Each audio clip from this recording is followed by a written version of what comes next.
트레저와 함께 달려 Ready for action, let's go 추억 건물을 찾으러 Assalamualaikum warahmatullahi wabarakatuh. Alhamdulillahirabbil alamin wa bihi nasta'in wa ala umuri dunya waddin wassalatu wassalamu ala asrofil anbiya'i wal mursalin wa ala alihi washabihi ajmain amma ba'du.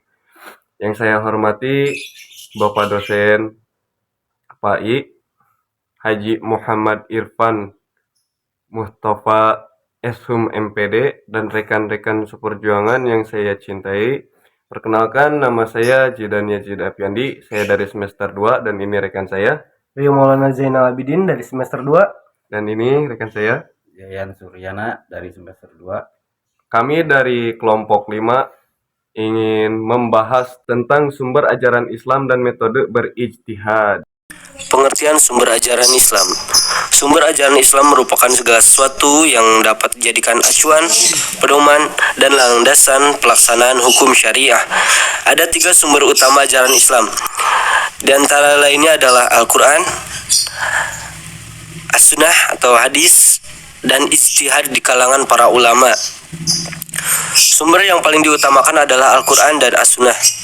Adapun ruang lingkup ijtihad yaitu permasalahan yang tidak diatur secara tegas dalam nas Al-Quran maupun sunnah Nabi dan belum ada kesepakatan ulama tentangnya. Macam-macam sumber hukum Islam.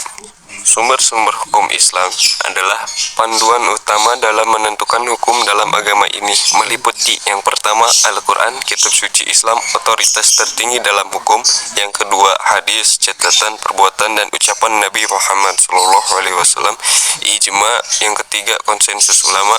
Yang keempat qiyas, analogi berdasarkan hukum yang ada. Yang kelima ijtihad, penafsiran ulama dalam konteks modern.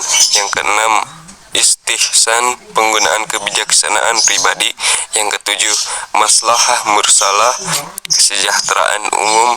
Dan yang kedelapan urf atau kebiasaan masyarakat. Sumber-sumber ini digunakan untuk mengembangkan fatwa dan menentukan hukum dalam berbagai situasi. Pemahaman bisa berbeda antara aliran pemikiran Islam. Warahmatullahi wabarakatuh. Akal pikiran atau disebut juga ar-rayu atau ijtihad adalah kemampuan manusia untuk berpikir dan merenungkan suatu masalah dengan cara menggunakan akal dan logika.